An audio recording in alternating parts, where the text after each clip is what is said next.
नमस्कार, आप देख रहे हैं न्यूज 21। मैं हूं आपके साथ अंशप्रीत कौर। अपना उत्तर प्रदेश बुलेटिन में आपका बहुत बहुत स्वागत। 7 सितंबर को उत्तर प्रदेश उद्योग व्यापार मंडल औरैया इकाई द्वारा व्यापारी मिलन व सम्मान समारोह का आयोजन किया जाएगा। प्रदेश अध्यक्ष मुकुंद मिश्रा मुख्य अतिथि के रूप में समारोह में शामिल होंगे। कार्यक्रम में प्रदेश महामंत्री डॉक्टर दिलीप सेठा, सदर विधायक गुड़िया कठरिया विशिष्ट अतिथि के रूप में उपस्थित रहेंगे। समारोह में औरैया के अलावा जालौन, कानपुर देहात, इटावा और कन्नौज के व्यापारी भी शामिल होंगे। जिलाध्यक्ष राजेश वाजपेयी ने बताया कि कार्यक्रम में प्रदेश अध्यक्ष मुकुंद मिश्रा का भव्य स्वागत किया जाएगा। साथ ही पत्रकारों, सामाजिक संगठनों और प्रबुद्धजनों का सम्मान किया जाएगा। उन्होंने कहा कि संगठन न केवल व्यापारियों के हितों की रक्षा करता है बल्कि सामाजिक कार्यों में भी सक्रिय भूमिका निभाता है। औरैया से आशुतोष अवस्थी की रिपोर्ट।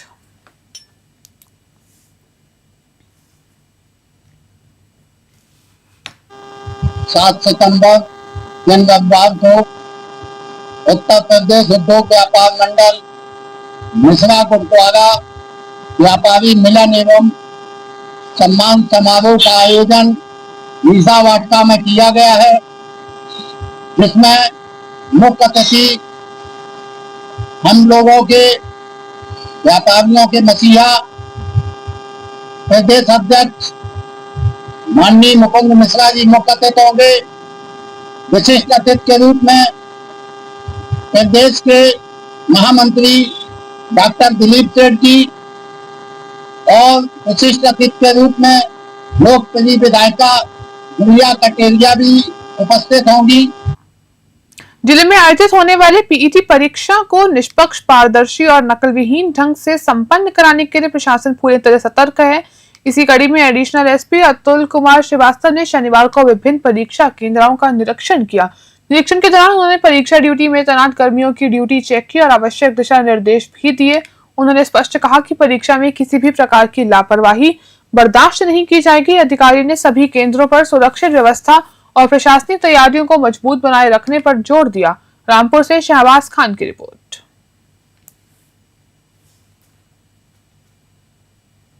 देखिए, जनपद रामपुर में 15 परीक्षा केंद्रों पर पीईटी की परीक्षा आज सुबह से प्रारंभ हुई। सभी परीक्षा केंद्रों पर परीक्षा जो है शुचितापूर्ण वातावरण में शांतिपूर्ण ढंग से चल रही है। 15 परीक्षा केंद्रों पर करीब 21,000 परीक्षार्थी 4 पालियों में एग्ज़ाम देंगे और ये परीक्षा शांतिपूर्ण ढंग से और व्यवस्थित कराने के लिए समुचित पुलिस प्रबंध किए गए हैं। सारे परीक्षा केंद्रों पर, बस स्टेशन पर, रेलवे स्टेशन पर, महत्वपूर्ण चौराहों पर ड्यूटियां लगाई गई हैं ताकि कहीं रोड जाम वगैरह की स्थिति ना बने। ट्रैफिक की भी ड्यूटियां लगाई गई हैं जिससे कि ट्रैफिक सुचारू रूप से चले और किसी भी परीक्षार्थी को परीक्षा देने में किसी भी परेशानी का सामना न करना पड़े। नगर पंचायत ओबरा क्षेत्र में किड्स केयर इंग्लिश स्कूल और स्वामी Harshankaranand blood and component centre मठगढ़वा घाट आश्रम के संयुक्त तत्वाधान में रक्तदान शिविर का आयोजन किया गया। इस मौके पर ओबरा के लोगों ने उत्साहपूर्वक भाग लेते हुए महिलाओं सहित सैकड़ों लोगों ने रक्तदान किया। कार्यक्रम के मुख्य आयोजक किड्स केयर इंग्लिश स्कूल के चेयरमैन सत्यपाल सिंह और अमरदीप सिंह रहे। ब्लड बैंक इंचार्ज जय सिंह, जय किश्ती सिंह, प्रियंका सिंह समेत बड़ी संख्या में लोग उपस्थित रहे और रक्तदान कर मानवता की मिसाल पेश की। सोनभद्र से संतोष साहनी की रिपोर्ट।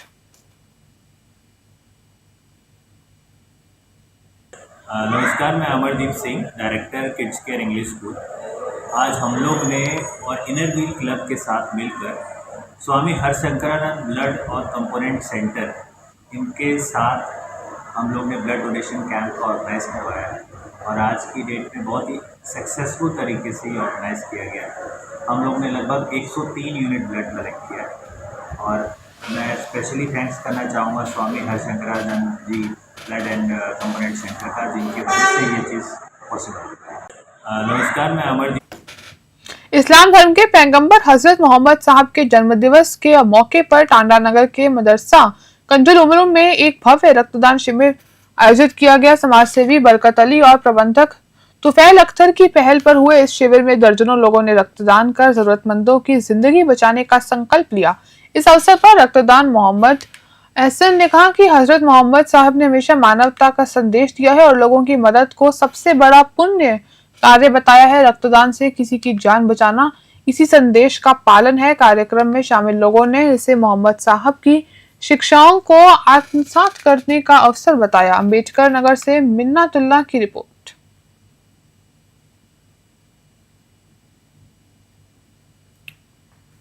आका सल्लल्लाहु अलैहि वसल्लम के वो पैदाइश के मौके पे क्यों ना एक ऐसा प्रोग्राम किया जाए जो अभी तक हुआ नहीं है। ये एक मदरसा कुल्लूम में ब्लड डोनेशन कैंप लगाया जाए और जिसमें लोग आशिकान रसूल आप सल्लल्लाहु अलैहि वसल्लम की मोहब्बत में ब्लड दें, ताकि क्योंकि आप सल्लल्लाहु अलैहि वसल्लम ने इंसानियत का पैगाम दिया है और ये एक अच्छा पैगाम दिया। लोगों से अपील भी कर रहा हूँ फिलहाल कि वाकई ब्लड अपना जो है अतिया खून का दे, ताकि किसी और लोगों की जो है जो लोग हैं जिनको जरूरत पड़ सकती है ब्लड बैंक में, वो ब्लड लेके अपनी जान की बच सके। कि हुजूर साहब के जन्मदिन हम लोग ऐतिहासिक मनाया जाए ब्लड डोनेट करके उनके नाम पे, तो टांडा के लोग इसमें शामिल हो रहे हैं। जो नहीं पहुंच पा रहे हैं उनको मैं निवेदन करता हूं कि आप आइए हुजूर साहब के यौम पैदाइश के मौके पर ब्लड डोनेट करके मानवता और इंसानियत का पैगाम दें।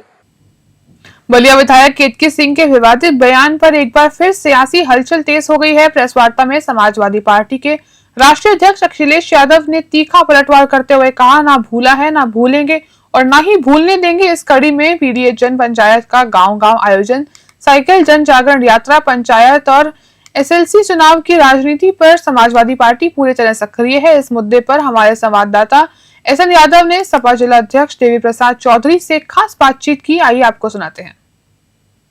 इस समय हम आपको बता दें कि जनपद मिर्जापुर में हमारे साथ मौजूद है समाजवादी पार्टी के जिला अध्यक्ष देवी प्रसाद चौधरी जी। उनसे कुछ मुद्दों पर आज हमारी बातचीत होनी है।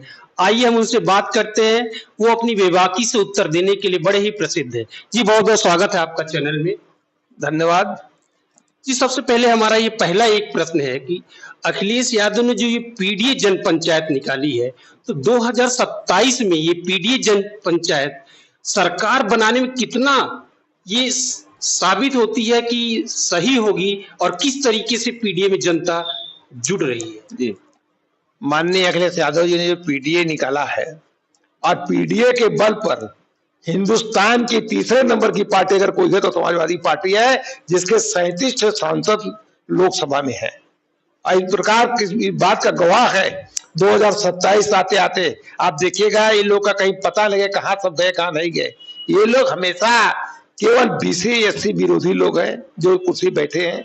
जितने लोग अन्नबन बोलते हैं चाहे कोई भी हो, आप देख लीजिए माननीय बीपी सिंह जी ने 27% आरक्षण दिया बीसी लोगों को और यही लोग थे सरकार में समर्थन दिए थे और समर्थन वापस देकर बीपी सिंह की सरकार को गिरा दिए थे। ये कहिया कि ऐसी है पिछड़ों का, दलितों का, अल्पसंख्यकों का, कहा ये ऐसी है ही है कि बता दे कौन सा काम किए हैं हितैषी वाला। ये माननीय अखिलेश यादव जी का बकला खुलवा रहे हैं गंगा जल से। इनको शर्म नहीं लगती। लोग दुनिया यादों का दूध पीती है, शंकर भगवान ही पी लेते हैं, चाह रहे हैं और उनसे उनका मकान धुला जा रहा है। ये कहाँ का लोकतंत्र है? अभी आपने ये देखा कि जिस तरीके से भारतीय जनता पार्टी ने तिरंगा यात्रा निकाली थी, तो आप लोगों ने पीडीए साइकिल यात्रा निकाली थी, तो उस पीडीए साइकिल यात्रा से क्या संदेश देना चाहते हैं अखिलेश यादव? देखिए, हम लोग जनता को ये संदेश देना चाहते हैं कि जनता को हितैषी पार्टी है तो समाजवादी पार्टी है। चाहे छात्र हो, चाहे नौजवान हो, चाहे किसान हो, चाहे व्यापारी हो, आप एक तरफ से तरफ देख लीजिए। समाजवादी पार्टी जितना इन लोगों का काम किया, कोई पार्टी का काम नहीं किया है। और जहां तिरंगा की बात आप कर रहे हैं, ये बेईमान लोग, इनको मैं बेईमान कहता हूं, ये लोग कभी आज तक अपने मुख्यालय पर कभी झंडा नहीं फहराए तिरंगा और उसके बदले में तिरंगा झंडा निकाल रहे हैं। ये लोग को शर्म लगनी चाहिए। ये लोग हमेशा तिरंगा का विरोध करने वाले लोग, आज इनके पार्टी में कोई भी स्वतंत्रता सेनानी एक तो बता दीजिए कि फलाना आदमी स्वतंत्रता सेनानी है? कोई नहीं है। ये लोग तो केवल बेईमानी पर, खाली ईवीएम के बल पर सरकार चला रहे हैं। समझ लीजिए आप, जनता के बल पर नहीं चला रहे हैं। जनता जागरूक हो चुकी है, इनको जवाब देने जनता तैयार है। अब हम लोग भी उनके लूटपाट के लिए चाहे हमारा गर्दन कट जाए, हम लोग सड़कें पर खून बहाएंगे, लेकिन गलत नहीं होने देंगे। अभी बलिया की जो विधायक केतकी सिंह है, उन्होंने एक बयान दिया है और उस पर अखिलेश यादव ने जो पीसी किया था, तो उसपे उन्होंने कहा था न भूले हैं, न भूलेंगे और न भूलने देंगे। इसका क्या मतलब है? इसका मतलब ये है कि पारी आए बारी बारी। अभी बोलो, जितना बोलना है बोल लें। हमारी सरकार आई थी, जो लोग सत्ता में बैठे हैं, ये लोग जेल के अंदर दिखाई देंगे, देख लीजिएगा। लिख लीजिए चाहे डायरी में, आप पत्रकार में बता दे रहा हूँ आपको। ये लोग सामंतवादी लोग हैं, सामंतवादी बात करते हैं। और अखिलेश ऐसे आदमी को, जो जनता के सामने कोई आदमी जाता है उनके सामने बीमारी लेकर, तैयारी लेकर के उस सबका मदद कर, टूटी चुराएंगे। इन लोग शर्म नहीं लगती कहने के लिए कि टूटी चोर है। और हम लोग अभी मौन धारण किए हुए हैं। अगर जिस दिन लोग सड़कें पर उतर जाएंगे ना, किसी का आता पता नहीं लगे, देख लीजिएगा। अब बीजेपी के अमित शाह ने अभी हाल ही में एक संशोधन संविधान में किया है, 130वां। उसमें यह है कि मुख्यमंत्री हो, मंत्री हो, प्रधानमंत्री हो, यदि 30 दिनों तक जेल में रहता है तो उसकी सदस्यता खत्म हो जाएगी या तो खत्म कर दी जाएगी। उस पर क्या कहना चाहेंगे? आप देखिए, ये सब लोकतंत्र के हत्यारे हैं। और इनके रिजीम में केजरीवाल जेल गए मुख्यमंत्री होते हुए, सुरेंद्र साहब जेल में गए मुख्यमंत्री होते हुए। ये लोग तो ऐसे सबको जेल भेज रहे हैं, कानून बना देंगे तो सबको जेल के अंदर कर देंगे। गलत कर रहे हैं ये। और ये उसके पहले सब जेल के अंदर चले, कानून पास नहीं होगा। तो अमित शाह का कहना है कि ये तो नैतिकता के आधार पर किया जा रहा है। अगर कोई मंत्री, मुख्यमंत्री जेल में रहता है तो जेल से सरकार नहीं चलाएगा, वो तो ये कह रहे हैं। वो जो कह रहे हैं बिल्कुल गलत बोल रहे हैं। इन लोगों के पास इतना आपराधिक मुकदमे थे, सब जजों को मैनेज करके अपना मुकदमा खत्म कर लिए। नहीं, आज सब जेल के अंदर, हथकड़ी के अंदर होते। आज न कोई गृह मंत्री होता, न कोई प्रधानमंत्री होता। तो इस तरीके से आपने देखा कि हमारे साथ मौजूद थे समाजवादी पार्टी के जिलाध्यक्ष देवी प्रसाद चौधरी जी, जो कि उनका कहना है कि आने वाले 27 में अखिलेश यादव की सरकार आएगी। तो जो उन्होंने पीसी में कहा है कि ना भूलेंगे और ना तो भूलने देंगे, इसका तात्पर्य है कि जिन नेताओं ने जिस तरीके से उन पर बयानबाजी और कमेंट करके जो साजिश रची है उसका जवाब दिया जाएगा। और ये तो आने वाला 27 ही बताएगा कि जनता किस तरफ अपना रुझान करती है और किसकी सरकार फिर से आती है। धन्यवाद। कथावाचकों और संतों के विवादित बयानों के बाद महिलाओं में रोष अभी शांत भी नहीं हुआ था कि सियासत ने एक और तूल पकड़ लिया। दरभंगा में वोट अधिकार यात्रा के दौरान प्रधानमंत्री नरेंद्र मोदी की मां को अपशब्द कहे जाने के बवाल मच गया। इस बयान के खिलाफ बिहार बंद का आह्वान हुआ और कई स्थानों पर राहुल गांधी का पुतला फूका गया। इसी मुद्दे पर हमारे संवाददाता एसएन यादव ने समाजवादी पार्टी के वरिष्ठ नेता सतीश मिश्रा से खास बातचीत की। देखिए इस विवाद को लेकर सतीश मिश्रा ने क्या कहा। इस समय हम आपको बता दें कि पूरे भारत में कभी महिलाओं के प्रति विवादित बयान आ रहे हैं, कभी लड़कियों के प्रति विवादित बयान संत और कथावाचक के द्वारा आ रहे हैं, कहीं मौलानाओं के द्वारा सांसद महिला के ऊपर विवादित बयान आ रहे हैं। हद तो तब हो जाती है कि बिहार के दरभंगा में राजद और कांग्रेस के मंच से प्रधानमंत्री नरेंद्र मोदी की मां को भी अपशब्द कहे जाते हैं, जिसको लेकर पूरे भारत में राहुल गांधी के पुतले फूके जा रहे हैं, बिहार बंद भी कराया गया।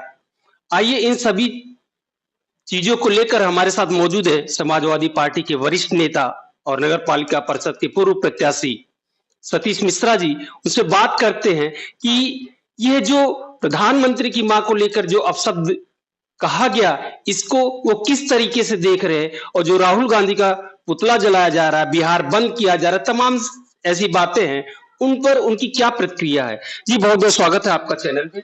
बहुत बहुत धन्यवाद सचिदानंद जी, आपका भी बहुत बहुत स्वागत है। जी आप किस तरीके से देखते हैं कि प्रधानमंत्री नरेंद्र मोदी की मां को राजद और कांग्रेस के मंच से जो अपशब्द कहा गया है?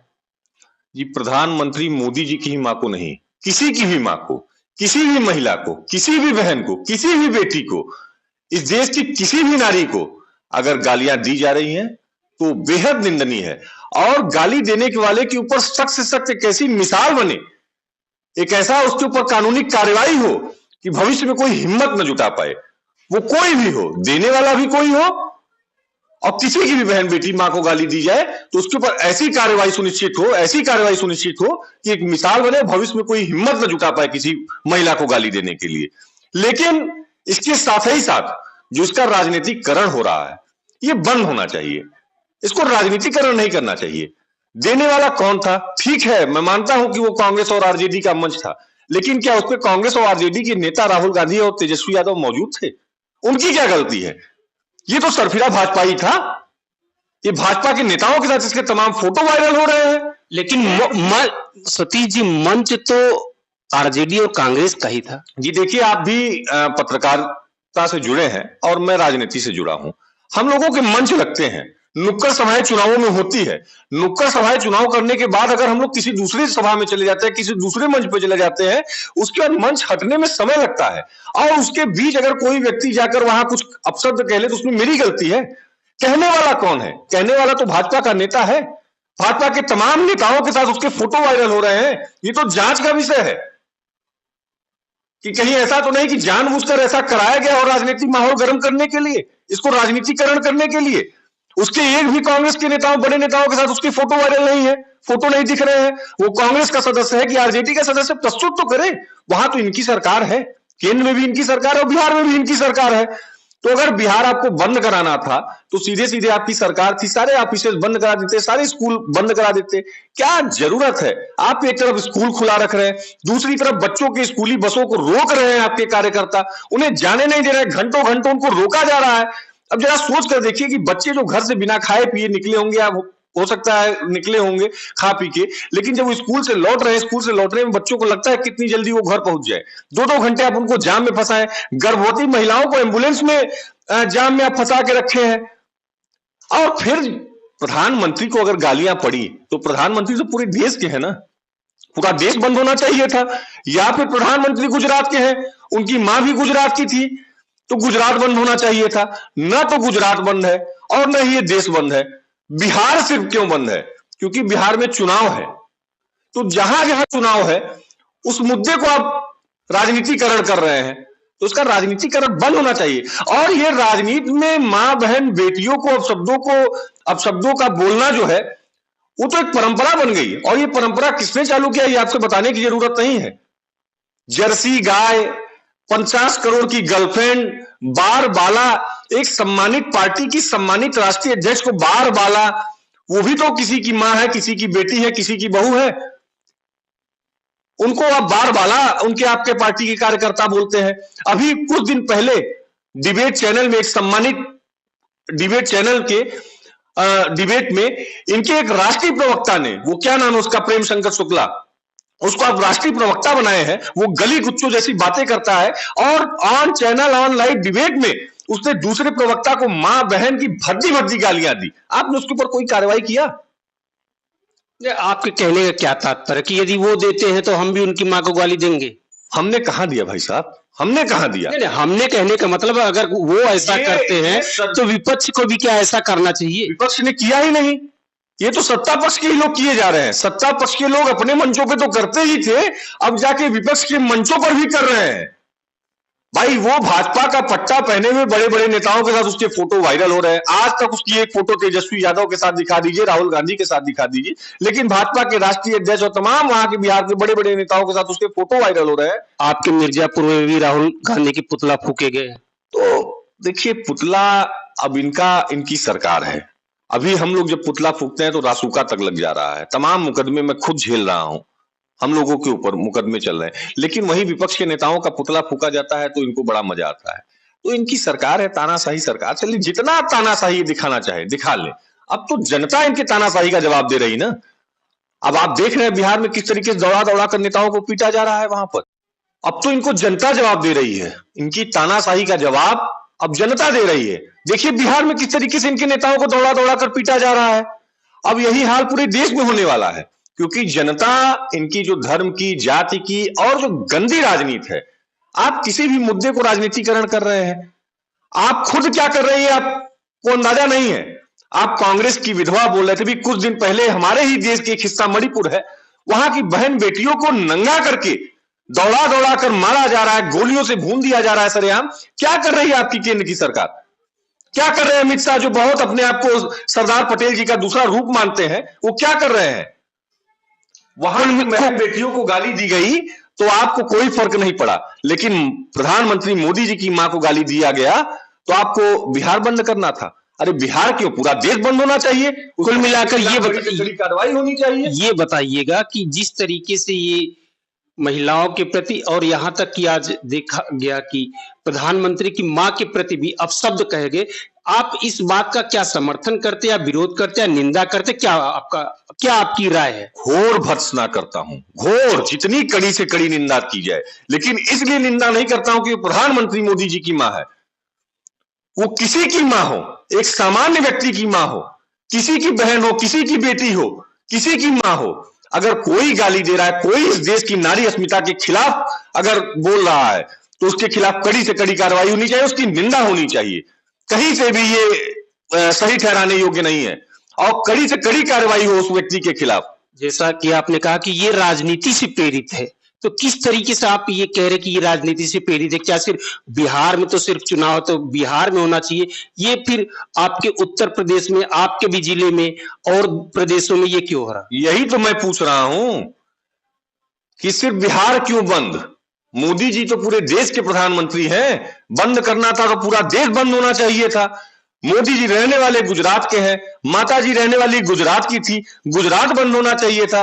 न तो आप गुजरात बंद किए, न तो देश बंद किए, आप बिहार बंद किए, क्योंकि बिहार में चुनाव है।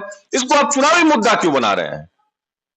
अगर इस देश की किसी महिला को गाली दी गई है तो आप सरकार में है, आपकी केंद्र में सरकार है, प्रदेश में सरकार है, आप सख्त से सख्त ऐसा कानूनी कार्रवाई करिए, ऐसा कठोर दंड दीजिए कि भविष्य में कोई व्यक्ति हिम्मत न उठा सके किसी भी मां और किसी भी बहन और किसी भी बेटी को गाली देने की। लेकिन आप कैसे करेंगे? 2 महीने पहले, 1 महीने पहले जब आपके राष्ट्रीय प्रवक्ता प्रेम शंकर शुक्ला ने किसी विपक्ष के प्रवक्ता को इतनी भद्दी भद्दी गालियां दी, ऑन कैमरा, ऑन टीवी में दिया, आपने उसको कोई कार्रवाई नहीं किया। आप उसको पद से भी हटा देते तो भी ये देश महसूस करता कि नहीं, आप नारी अस्मिता के खिलाफ अगर कोई काम करेगा तो आप उसके खिलाफ काम करेंगे। आप तो उसको और प्रमोट कर रहे हैं। आप स्वयं आप उठा के देखिए ना, कांग्रेस की विधवा, बार वाला, 50 करोड़ की गर्लफ्रेंड, जर्सी गाय, राजनीति में क्या कभी इतनी गिरावट आई थी? कभी महिलाओं के लिए इस तरीके से शब्द इस्तेमाल हुए थे? लेकिन जब आपने परंपरा छेड़ दी है तो उस परंपरा को लोग आगे बढ़ा रहे हैं। हाँ, इसमें राहुल गांधी की, तेजस्वी की कोई गलती हो तो आप बताइए, या किसी भी नेता की गलती हो, वो तो स्वयं भाजपा ही था जिसने गाली दी है। तो भाजपा ही भाजपा के खिलाफ काम कर रही है। अब तो भाजपा ही भाजपा के खिलाफ काम करे। आपने उत्तर प्रदेश में देखा किस तरीके से आरएसएस के एबीवीपी के नौजवानों को पीटा गया। पिटवाने वाले भी सरकार में बैठे लोग, और फिर पिटने के बाद अस्पताल में जाने वाले भी सरकार में बैठे लोग। तो आप क्या बरगला रहे हैं? किसको बरगला रहे हैं? किसको मूर्ख? बहुत दिन आपने मूर्ख बनाया, बहुत दिन इस जनता को आपने ठगा। धर्म राजनीति और जाति प्रथा अब ये बंद हो जाएगी कुछ दिन में, और जनता बंद कर देगी। किसी को जरूरत नहीं पड़ेगी, जनता इनके बातों का जवाब देगी। तो इस तरीके से आपने देखा, हमारे साथ मौजूद थे समाजवादी पार्टी के वरिष्ठ नेता सतीश मिश्रा जी, जो बड़ी बेबाकी से प्रश्नों का जवाब देते हैं, और जो कि बताया गया कि पूरी तरीके से माँ, चाहे प्रधानमंत्री की हो, चाहे किसी आम नागरिक की हो, माँ तो सर्व पूजनीय होती है। उसके खिलाफ अपशब्द की घोर भर्त्सना की, लेकिन इसे इन्होंने ये भी बताया कि अपशब्द कहने वाला वो बीजेपी का ही कार्यकर्ता था, और इसके साथ ये भी कहा कि यह राजनीति से प्रेरित है, और यदि ऐसी परंपरा शुरू करने वाले तो बीजेपी ही थी, और जब अब ये परंपरा शुरू हो गई है तो उसको झेलने की भी उनको हिम्मत रखनी चाहिए। आगे हम देखते हैं किस तरीके से ये विवाद आगे बढ़ता है या यहीं पे समाप्त। सरायकेला थाना क्षेत्र के फकीराबाद चौराहे पर हुई मारपीट का मामला नया मोड़ ले चुका है। पूरे विवाद का वीडियो सोशल मीडिया पर वायरल हो गया। प्रधान सद्दाम हुसैन के पिता ने वायरल वीडियो साझा करते हुए आरोप लगाया कि वह सामान लेने बाजार गए थे, तभी शराब के नशे में धुत 2 युवकों ने उन पर हमला कर दिया और उन्हें लहूलुहान कर दिया। सूचना मिलने पर प्रधान के बेटे मौके पर पहुंचे और आरोपियों की पिटाई कर दी। उधर प्रधान सद्दाम की पत्नी ने भी एक वीडियो सोशल मीडिया पर जारी कर पुलिस पर गंभीर आरोप लगाए। उन्होंने कहा कि पहले 3 युवकों ने उनके ससुर पर हमला किया, उसके बाद सद्दाम और उनके भाई ने जवाबी कार्रवाई की। अब उन्हें अपने देवर आलीशान के एनकाउंटर का डर सता रहा है। गौरतलब है कि 2 दिन पहले ही सद्दाम का एनकाउंटर हुआ था। प्रधान की पत्नी ने वायरल वीडियो के जरिए न्याय की गुहार लगाई है। कौशाम्बी से जेगम रिजवी की रिपोर्ट।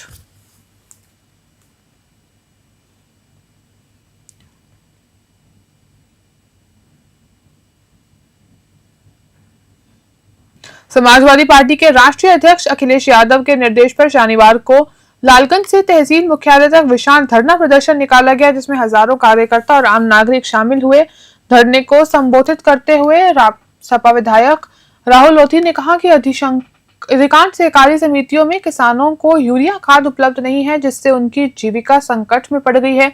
बिजली विभाग की लापरवाही से स्मार्ट मीटर से गलत बिलिंग की जा रही है, जिससे उपभोक्ता आर्थिक शोषण झेल रहे हैं। उन्होंने कहा कि क्षेत्र की अधिकांश सड़कों की जर्जर हालत से दुर्घटनाएं बढ़ रही हैं। वहीं सरकारी अस्पतालों में दवाइयों की कमी से मरीज परेशान है। लोधी ने आवारा पशुओं से फसल बर्बादी और गरीबों की जमीनों पर कब्जे का मुद्दा भी उठाया।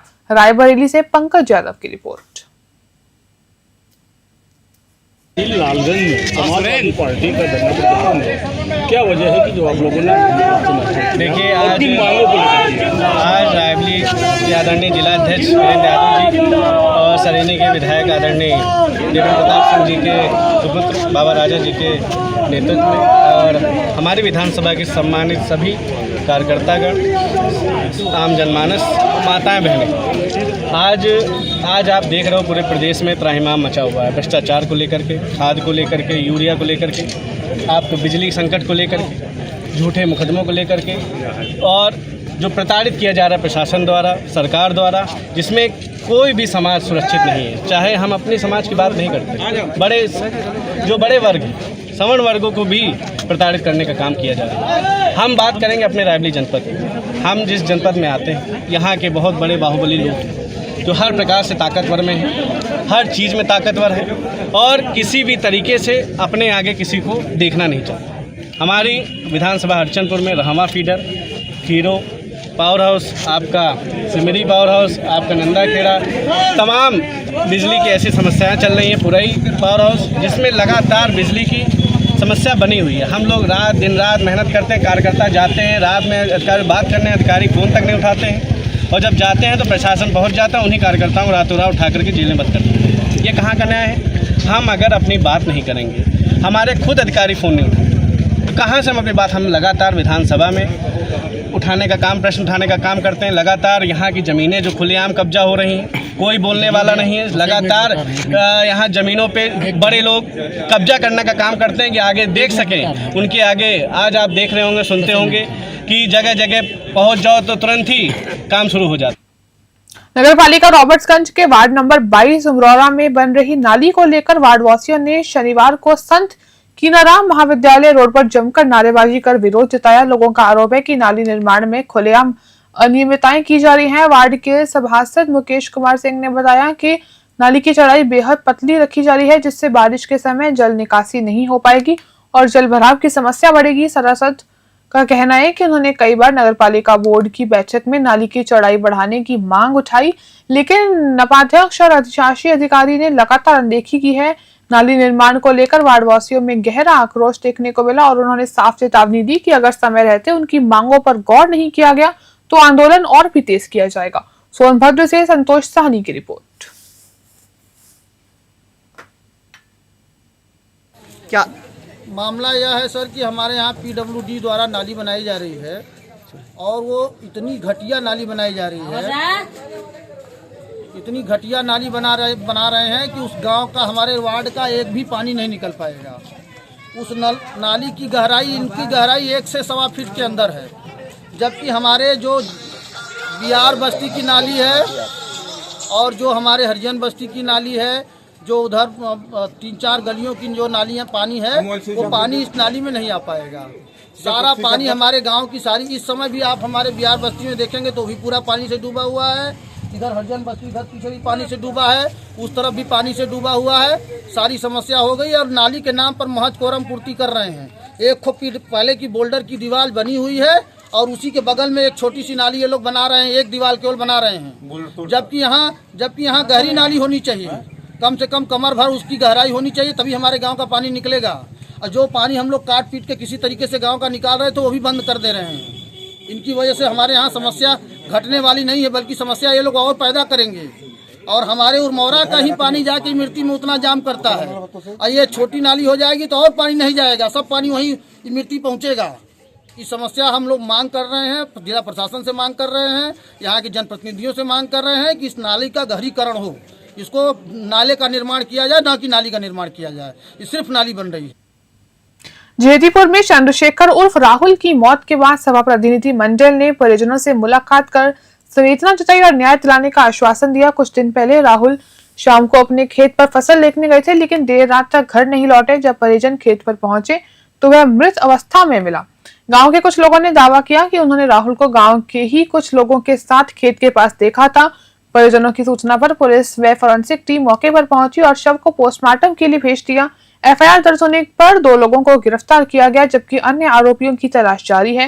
हालांकि पोस्टमार्टम रिपोर्ट में बिलग्राम क्षेत्राधिकारी ने मौत का कारण आकाशीय बिजली गिरना बताया है। माधोगंज से अनिकेत कुमार की रिपोर्ट।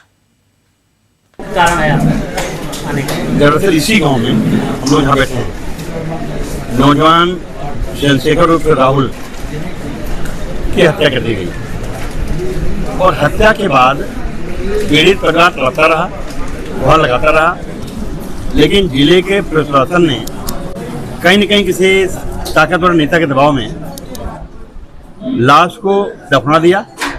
चाहते ये थे कि उसे जला दिया जाए। परिवार चाहता है कि हमारे बच्चे को मारा गया है और हमने दरखास्त भी दिया है एफआईआर के लिए। एफआईआर हमारी लिखी नहीं गई, तो हम लोग यहाँ आए हैं एक प्रतिनिधिमंडल के रूप में।